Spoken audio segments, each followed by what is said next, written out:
Hi, folks. Welcome to another episode of the Privacy Huddle. My name's Colleen Barry. I lead marketing at Catch, and we are absolutely thrilled to have you here today. If you're a first-time listener, the Privacy Huddle is our weekly series on data privacy. We talk about data privacy news, trends, best practices, tips, you name it. And I am thrilled today to have a new guest on the show. We have Aubrey Wesser here, the Managing Associate General Counsel for Privacy at Verizon. Aubrey, it is such a pleasure to have you on the Huddle. Thank you so much. It's such a pleasure to be here. Yeah, absolutely. So Aubrey and I are just going to chop it up today. So excited to dive in on a few different topics. And of course, as you might notice, we are in the lovely Kelly Dry podcast studio. So huge thanks to Kelly Dry for letting us use their space today.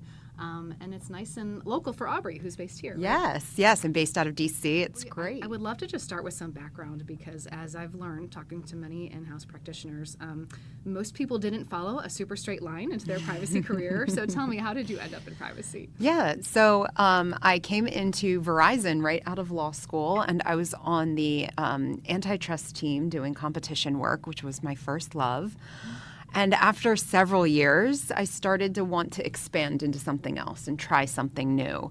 And I thought that something in the consumer protection space was a good next step, and it kind of bridged my experience in antitrust. So I let my leaders know I'm interested in something new, and I always tell young lawyers a year passed before anything came of it, so you can't get discouraged. And in that year, California passed CCPA.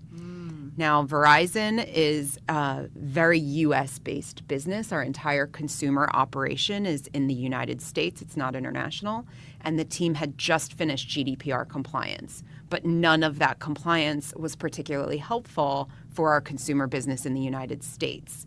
So they needed help, and they needed help fast. And so I was put into a privacy role for 18 months, helping them get compliant with CCPA. And at the end of the 18 months, I decided to stay. So I've been there for about 8 or 9 years. Wow, that's an amazing run. Cool. Yeah. And what amazing timing with CCPA as well. Yes, it was a really perfect timing because I didn't have a privacy background, but I was learning with everybody else. We were reading the same law for the first time, and nobody had any extra benefit for having worked in privacy. So it was a really great time to jump into the privacy world. I think that's one of the coolest things about this industry. Just everybody kind of came up at once, reading the laws together. So yes, everyone's on even footing, figuring it out together. I love that part of it. So tell me more about your role today at Verizon. I'm sure you've come a long way from your days of first 18 months. What does your role cover now? So my team now covers U.S. privacy compliance across all of Verizon.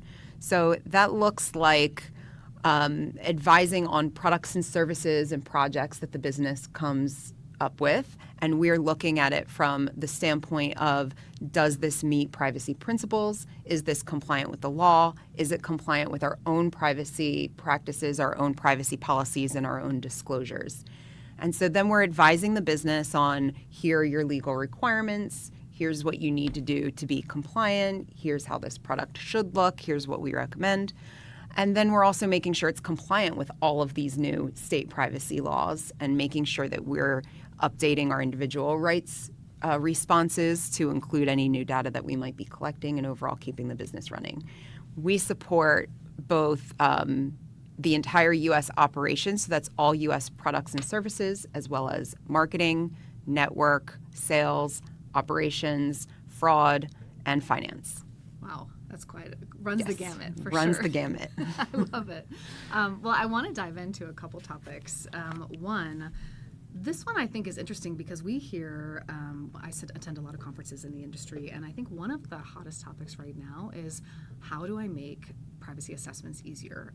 It just continues to be such a bane of existence for many privacy professionals out there, from collaborating with business teams to just repetitive nature of it to you name it. And so I would love to hear more about what the privacy assessment looks like at Verizon and how you're thinking about tackling it and just the challenges surrounding it. So tell me about how you at Verizon structure your assessment program right now around DPIAs, PIAs, you name it. Yeah. So as I mentioned, we do a product review. So we think of that as our privacy by design. We're looking at how is the product functioning, what data is collecting, how is it being used and shared. And that's also getting documented in some form along with privacy requirements.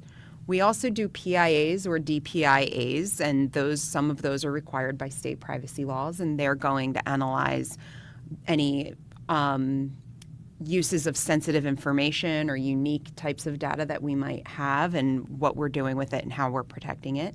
And then there's child privacy laws, which I know we'll talk about later, but some of those have requirements in them that companies create a DPIA to assess the harm to a child for using your products. So we have those as well. We also have vendor risk assessments. So anytime we onboard a new vendor, we're looking at that vendor to understand what their privacy practices are and making sure that it's a vendor that we would want to do business with from a privacy standpoint. And then on top of that, we have documents on our data governance, on our privacy controls, and on our data retention. So a lot of documentation throughout the company and through all of our processes. Yeah, that's a ton of compliance documentation. How are you keeping tabs on all of that?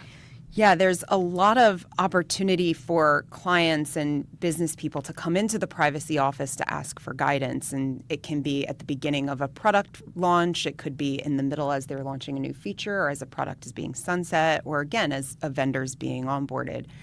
And so you need a program and a documentation process that gives these business clients an opportunity to come to you in various ways and various forms. There's no single entry point to talk about privacy with our privacy office. But you also can't have so many different forms or processes that the business is overwhelmed. You know, a single client might need to do a vendor assessment and do a PIA and do a product review, and they may feel like they're answering the same question multiple times.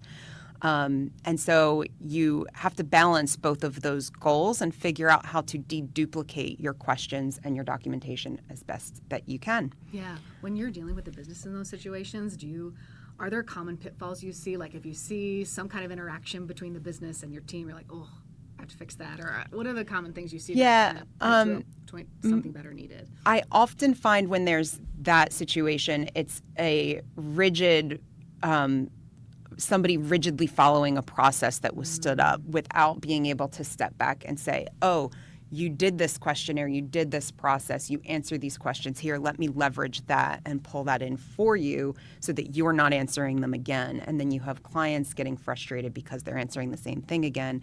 But we also need to make sure that we pull those into our documentation. Yeah, that's so interesting. And I think sometimes, whether it's this topic or others, when you see that kind of like rigidity in following a process from a team member, it often just means they just need more experience, right? To understand what to look for in the business. I think. Exactly. Mm-hmm.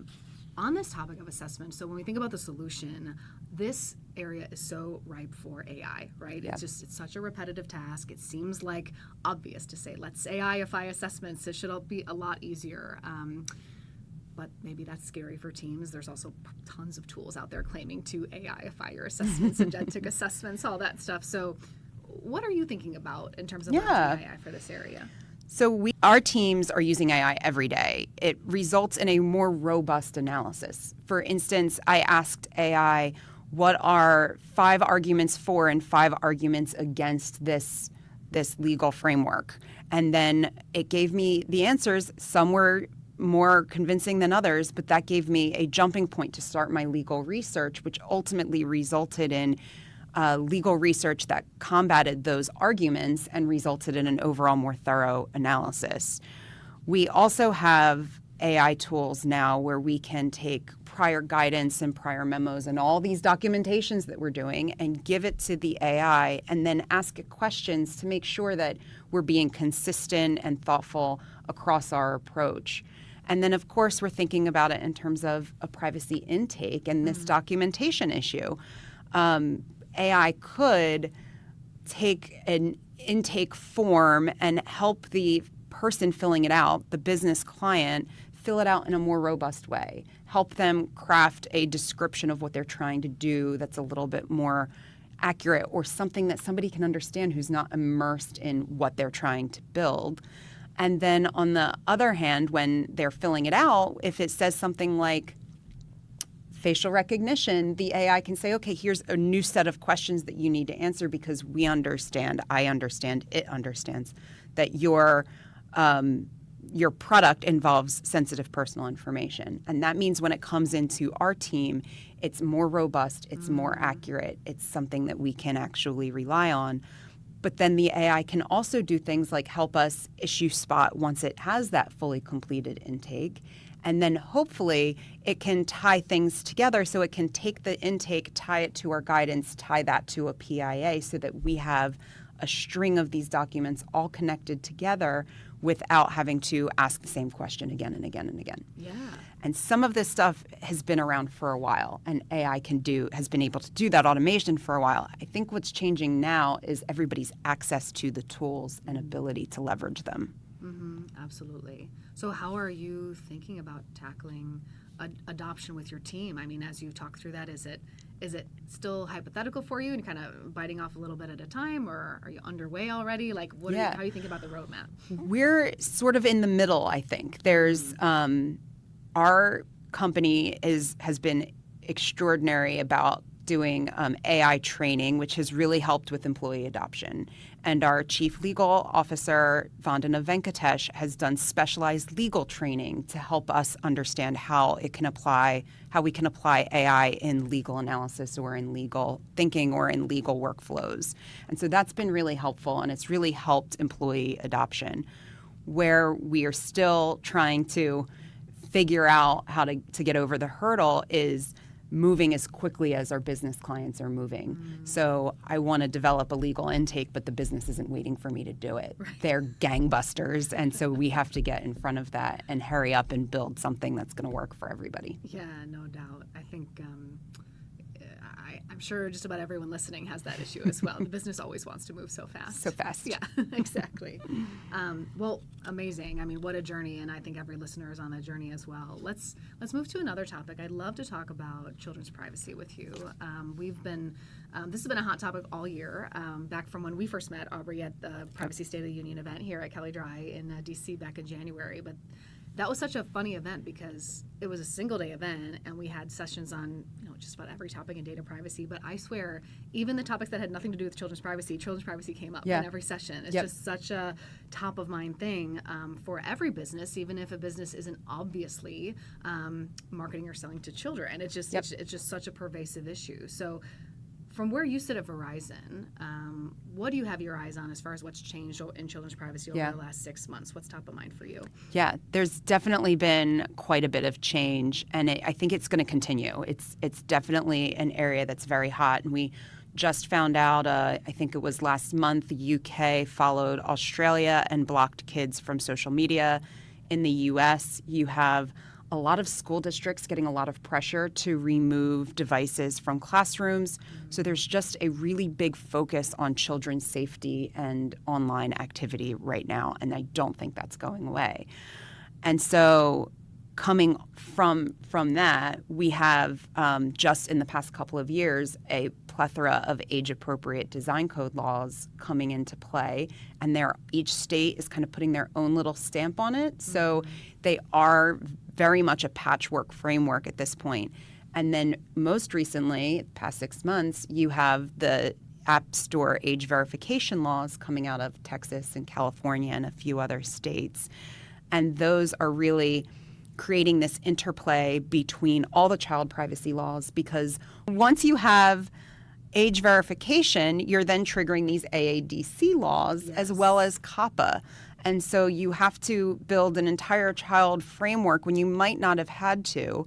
And while a lot of the laws, like COPPA and the AADC laws, were triggered by actual knowledge or by a service being directed to children, the App Store laws now give you actual knowledge. Right. And so you're triggered even if you weren't triggered by some of these privacy laws before. You may now be in scope. Yeah. So, and like I said, it's a patchwork, and so it's a very layered compliance approach that your products are going to need. Yeah. When you think about the state patchwork, is it are there enough commonalities that you're reassured, or no, it's still just too There's a lot of commonality, but there's still a lot of individual requirements. South Carolina has some unique requirements, including needing an third-party audit. New York has some unique requirements, and Maryland actually implemented a stricter standard. So you can't take a one-size-fits-all. I saw this AADC law. I know we're compliant with that, so we're good. You really need to look at every single one of the AADC laws and make sure that you're meeting the letter of every law. Yeah, wow. And as we talk about this topic, for folks that are newer to it, there's so many terms thrown around with this, from both the definitions of these concepts to the tech. You hear like age, verification, bans, gating, identity, like specifically when it comes to those concepts of age verification and then age assurance. How do you think about those differences for someone that's maybe newer to this area? Yeah. So I think of age assurance as more like an age gate. Like somebody's coming in and they're saying, this is my age, or, this is a child or something like that. And you're taking a reasonable approach. You're saying, I have a reasonable, it's reasonable for me to believe that this is an adult. Whereas age verification, you have something else like an ID verification where you're able to independently verify that that user is in fact an adult. Either way, you still have enough knowledge or constructive knowledge that you're triggering the laws regardless of which approach you decide to take. Yeah, makes sense. So there's been a ton of legislation in this area, right? We've seen Texas social media law heading upstream. When you think about the patchwork and then the national landscape as well, I mean, what's your prediction? Where do you think this is going? More complexity? Do you think you'll have more clarification on where you should bring your Verizon program? Like, how are you thinking about the future here? Yeah, I think we will have more clarification. Right now we have Texas, which is fighting its injunction. And successfully fighting its injunction. So that'll be really interesting to see play out. And the plaintiff in that case just appealed to the Supreme Court. So we'll see what happens with that injunction and whether it sticks. Injunctions are always really interesting because the decisions have to decide the likelihood of success on the merits. And so in this case, the Fifth Circuit said, we think that the state of Texas is likely to succeed on the merits. So everybody should be thinking very carefully about how to get compliant with Texas's App Store age verification law today. And right after that decision, we immediately saw Apple and Google respond with additional guidance on how they're handling age verification and passing age to apps that want to be compliant. Even without Texas, we have California, which takes effect in January. Yep. If you read the original decision from the lower court in Texas and you look at the California law, there are some significant differences. So I think California is less likely to be challenged or and is more likely to withstand a challenge, even if it is. So you have Texas now, you have California in January, and then we saw Louisiana amend their law in order to avoid a First Amendment challenge. So I think this is the way things are going, and there's no turning back. We have to now deal with age assurance, and then it's going to be up to each company to figure out how to actually comply and what enforcement is going to look like. And reminder that Texas has a private right of action, so we'll see how that plays out. And companies that are just dipping their toe in need to first and foremost think about whether they're going to geofence their products and services. So are you only going to get age in the states that require it, or are you going to get age for all of your users?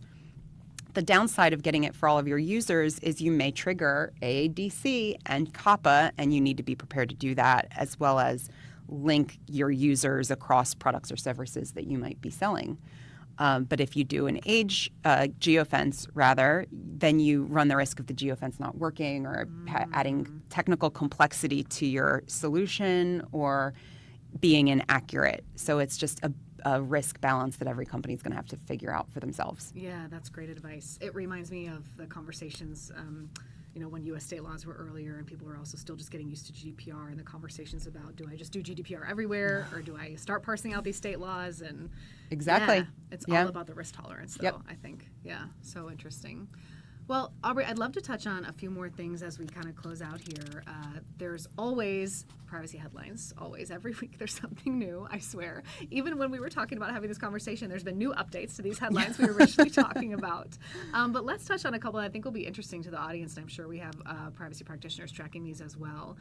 I'd love to get your take on this VIPA case, right? The Video Privacy Protection Act. Of course, this has been constantly in the headlines, these SIPA and VIPA demand letters and, wiretapping claims and video pixel watching. And so now we have this very interesting case from Salazar, who filed this case against Paramount, right, for supposedly sending his data to Meta. This is a case you've been watching, curious about how it's going to unfold. Can you, for the audience here, just kind of give your recap on what happened and why it's interesting to you? Yeah. So this was a case where Paramount, which is considered a videotape services provider under VIPA, has a newsletter on a website that has nothing to do with that part of its business. And this individual subscribed to the newsletter, and in operating their online site, Paramount has a Meta Pixel, and the Pixel sends that user's information to Meta for purposes of targeted advertising. And when this individual realized that, they sued under VIPA. So the central question is going to be, who is a consumer as defined by VIPA? Does it have to be somebody purchasing audio-video material, or could it be anybody buying anything from a company that happens to be a videotape services provider? So it's going to be really interesting, even if you are not in the videotape services provider space. I'm really interested to see what happens with this case in terms of digital advertising in the digital ad space with the pixels and tags and cookies. And there was another case that was another VIPA case that the Supreme Court actually denied cert. So Supreme Court is hearing Salazar now, but this other case was asking the question, how do you define personally identifiable information under VIPA? And the Supreme Court denied cert. There's an equally circuit split going on that issue. So it's really interesting to be able to see what they took up and why, and what they didn't take up, and see where the court focuses its attention. So that's why I'm really interested in that case. Yeah, and so with the Salazar one, is the implication that maybe depending how they rule, it could expand the definition of companies that need to be worried about these pixels on their site when it comes to video?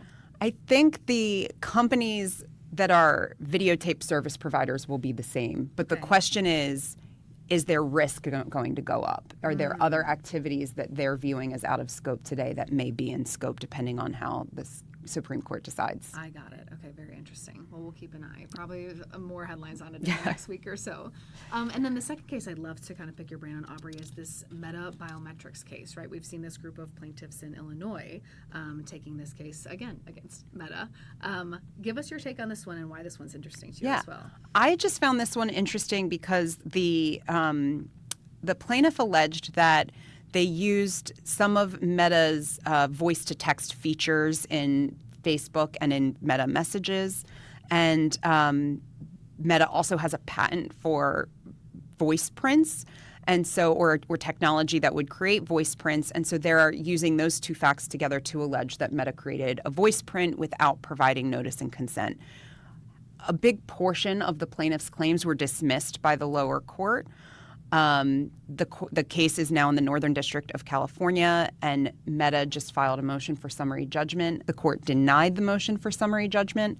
They relied very heavily on expert testimony that plaintiff's counsel put forward that argued that the way Meta was processing the recording left a material issue of fact as to whether or not they in fact created a voice print. And so that case is going to go forward. I'm interested in seeing if Meta appeals or where that case ends up going from here, and if it ends up creating a roadmap for plaintiff's counsel.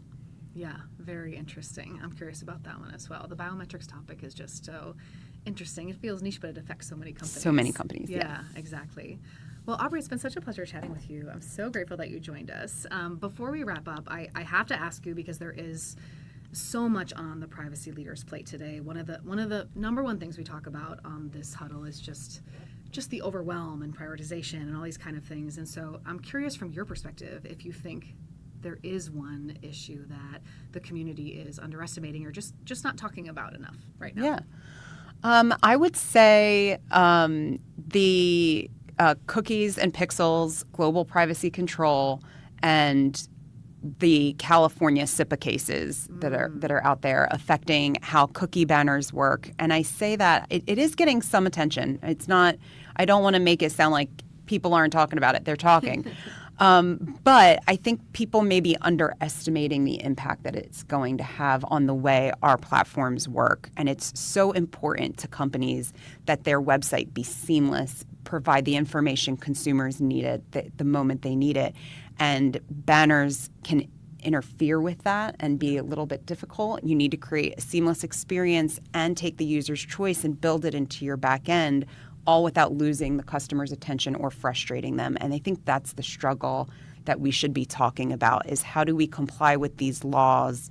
How do we mitigate risk for a company, especially an online retailer, but do it in a way that creates a seamless UX and can we build the back-end infrastructure we need to do that and to instantaneously care for choice if we have to, but also give the customer the experience they want. Yeah, it's such a great point. I mean, when I think about what the cookie banner, just to use whatever the term everybody uses, what it needs to do, and I think about these recent cases, Honda requesting frictionless and all these kind of things, you want it to be frictionless both from a UX perspective, but then also from an actual data collection perspective, if it's actually doing something on the back end. And I think you see today a lot of environments where there's a disconnect between what the cookie banner looks like on the front end, but it's kind of like when the lights are on but nobody's home. Right, and that's going to get companies in trouble if nobody is home. Right, that's going to be prime target for regulators. But also, I worry about notice fatigue. Yes. and customers getting frustrated seeing another banner and not being able to get to the site or do what they need to do or find customer care or pay their bill because they have to click through banners and notices. And so that's something that worries me, in trying to figure out how to craft notices in a way that customers will read, that they will understand, and that meet the requirements of the law. Absolutely. Well, if U.S. enforcement is any indication, I think we're going to be seeing more settlements that talk about the need to have a good consumer experience. Yeah. Yep. Well, Aubrey, this has been such a pleasure. Thank you so much for joining me. I'm so grateful. Thank you so much for having me. This was wonderful. Absolutely. Folks, thanks for joining another episode of the Privacy Huddle. As always, if you'd like to hear about any topics or suggest any guests, please drop us a comment below. Thanks for watching. See you next time.